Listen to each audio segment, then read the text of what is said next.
Kalau dibilang kepanjangan, aku akan akui ini salah satu arc yang terlalu panjang lah dari segala aspeknya.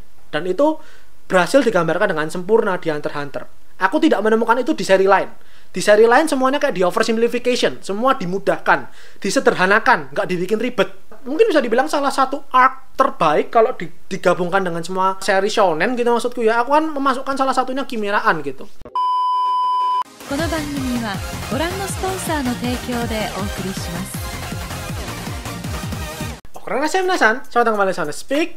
Jadi kali ini aku akan ngebikin, mungkin akan jadi satu subsegmen baru gitulah ya, menilai pendapat orang-orang terhadap suatu arc pada sebuah seri. Nah kali ini aku akan berterima kasih untuk Jonathan Lucky, dan aku akan bilang tidak hanya nama Anda yang Lucky, yang lucky, beruntung, karena langsung aku angkat jadi pembahasan gitu ya. Karena memang di minggu ini aku cukup pusing mau ngangkat topik apa. Kemarin aku bikin Jojo, aku udah riset segitu niatnya, ternyata nggak begitu laku. Entah kenapa ya, video yang aku niat banget riset lama gitu nggak pernah laku biasanya. Kali ini akan aku bahas pendapatku gimana sih, dan aku pun juga udah riset melihat opini orang-orang yang menilai apakah arc Kimeraan ini bagus ataukah jelek, apakah seru, apakah membosankan, apakah biasa aja, ataukah overrated, dan segala macamnya. Jadi langsung kita mulai aja, mari kita diskusi seperti biasa. Silahkan di like, share, subscribe kalau kamu suka pembahasan kali ini. Jangan lupa di follow Instagram Sound Speak sebagai channel cinta anime, sebagai semangat otaku, penikmat Hunter x Hunter. Mari kita berbagi pendapat, tapi ingat, jangan sampai saling berdebat, cukup berani sebagai penikmat dalam sesi diskusi hangat.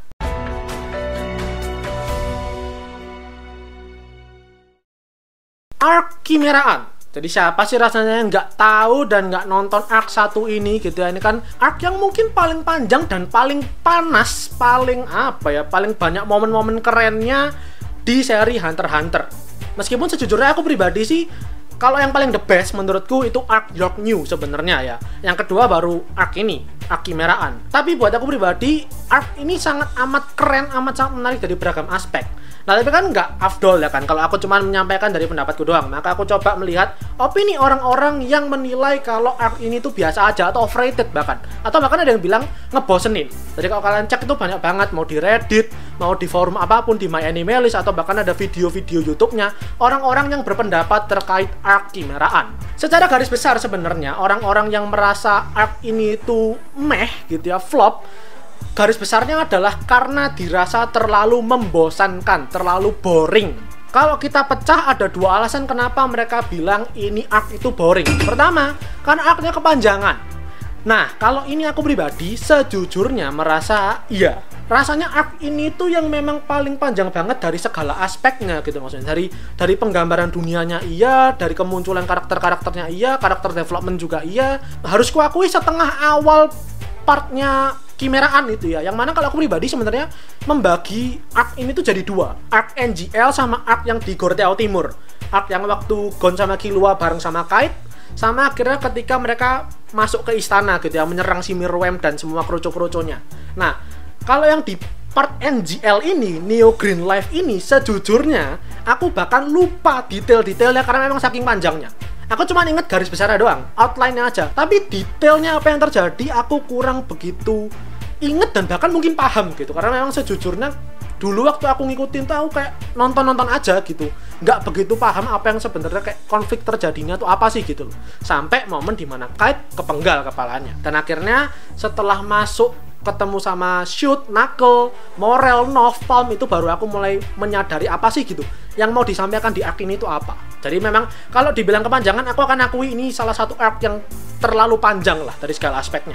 Alasan yang kedua kenapa orang-orang bilang Kimeraan itu boring, karena terlalu banyak slow motion dan terlalu banyak naratornya. Ini nggak bisa dibungkiri ya, ini jadi bercandaan internal antara aku dan teman-temanku dulu ketika ini waktu SMA, SMP, SMA itu ya, ketika Kimeraan ini masih tayang gitu, masih rilis setiap minggunya. Ini jadi bercandaan aku dengan teman-temanku karena hampir di setiap episode itu banyak banget porsi naratornya gitu. Kayak maksudnya dalam momen-momen yang memang dirasa penting itu di slow mo semuanya dan dibikin banyak banget ngecopros itu ya, ngomong mulu itu si om-om itu yang bikin narasinya itu. Tapi aku pribadi menilai itu malah bikin dramatis, menambah kesan dramatis. Kenapa arc Kimeraan itu meskipun panjang banget, tapi kerasa kalau semakin dramatis, kerasa kalau ini arc itu berat banget dengan segala cerita, dengan segala konflik yang terjadi.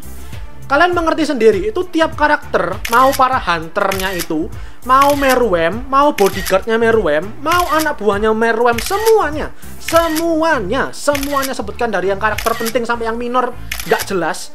Mereka semua itu punya dilema, punya konflik, punya masalah masing-masing. Dan itu tuh ketika dipertemukan satu dengan yang lain, ketika tiap karakternya ada pergolakan batin, memang terasa jauh lebih dramatis ketika dieksekusi menggunakan narasi. Dan itu menurutku perkara boringnya.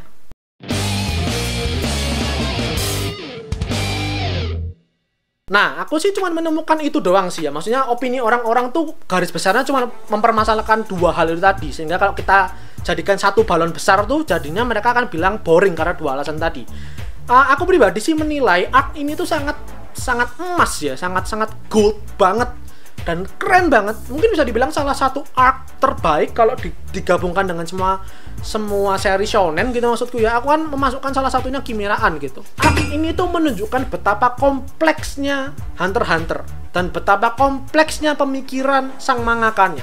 Kita ambil contoh paling gampang ketika rencana penyerbuan istana itu ya, infiltrationnya itu. Semua pihak, mau dari pihak penyerbu, mau dari pihak bertahan, yang artinya para hunter sama para semut, mereka semua tiap individunya itu punya pemikiran masing-masing. Mereka semua punya kekhawatiran masing-masing. Mereka punya skenario masing-masing. Dari pihak hunter, mereka mengkhawatirkan nanti gimana kalau misal orang-orang bakal panik, malah banyak orang yang mati. Mereka mikir gimana caranya bisa mendekati si Meruem. Mereka mikir gimana caranya bisa masuk ke istana. Mereka mikir gimana caranya komunikasi meskipun nggak ada Sinov yang mana udah tergeletak duluan gitu ya. Dia cukup stres gara-gara N-nya si Pito, terus dia mundur. Kayak banyak banget hal yang mereka pikirkan, dan itu menurutku sebuah cara yang sangat amat indah, amat sangat keren. Gimana caranya bisa menggabungkan begitu banyak kompleksitas itu tadi masuk ke dalam cerita. Pun halnya dengan para bodyguardnya Meruem, mereka khawatir nanti Meruem ini bakal terganggu sifatnya, karakternya sama si Komugi. Mereka khawatir nanti ketika proses makan-makannya si Meruem nanti bakal ada masalah. Mereka khawatir kalau misal nanti ada yang tiba-tiba nyelonong masuk istana dari langit. Mereka khawatir kalau misal ada yang nyelonong masuk istana dari bawah tanah. Mereka khawatirin ini, khawatirin itu, khawatirin banyak banget. Dan itu berhasil digambarkan dengan sempurna di Hunter x Hunter. Aku tidak menemukan itu di seri lain. Di seri lain semuanya kayak di oversimplification, semua dimudahkan, disederhanakan, nggak dibikin ribet. Yang mana nggak salah, cuman di Hunter x Hunter itulah yang bikin seri ini segitu klasik dan segitu emasnya menurut. Kemudian karakternya, aku tuh suka fakta bahwa kayak si Morel, Nov, Shoot, Knuckle, mereka itu dimasukkan ke dalam cerita membawa nen mereka masing-masing yang nggak cuman buat keren-kerenan doang, buat kelihatan sangar kayak gitu, enggak. Setiap karakternya itu punya role mereka masing-masing, punya peran mereka masing-masing. Dengan nen yang mereka bawa satu demi satu, yang satu bisa ngendalin asap, yang satu bisa bikin pintu teleportasi, yang satu punya sangkar burung kemana-mana, yang satu punya alat boneka yang bisa nyegel nen. Semuanya itu kayak punya fungsinya masing-masing dan nggak kayak sembarangan dimasukin ke dalam cerita gitu loh.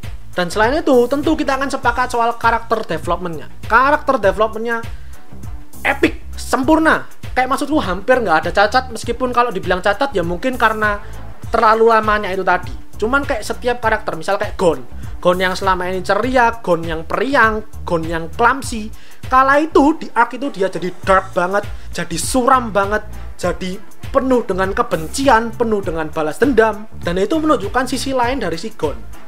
Pun halnya dengan Killua yang selama ini kita ditunjukkan dia itu bengis orangnya gitu ya, dengan backgroundnya dia, tapi dia perlahan-lahan mulai mengerti rasa menjadi manusia itu seperti apa sih, rasa menjadi bocah remaja itu kayak apa sih yang normal dari Gon.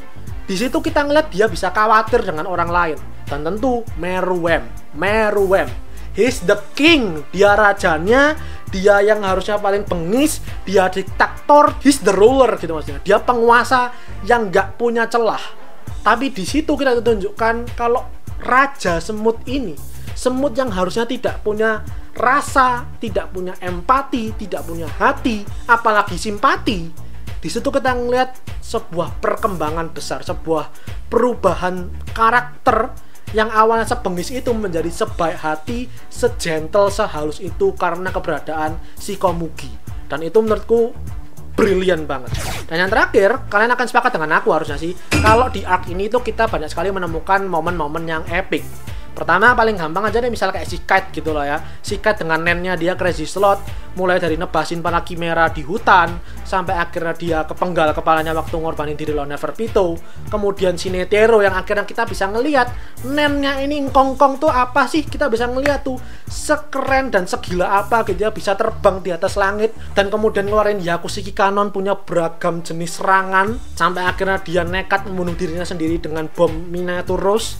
Dan tentunya si Gon ya kan, yang mana tidak mungkin kalian tidak ngerti si Gon yang tampan dan berani itu, dengan lonjakan kekuatan nennya dia yang entah dari mana, rambutnya tinggi banget, badannya kekar berotot, udah kayak fusion sama Jotaro. Terus akhirnya dia bisa ngalahin si Pitou yang rasanya terlalu kuat banget si Pitou ini. Dan itu menurutku 3 alasan itu tadi adalah alasan yang sudah amat sangat lebih dari cukup untuk bikin arc ini segitu emasnya, segitu kerennya.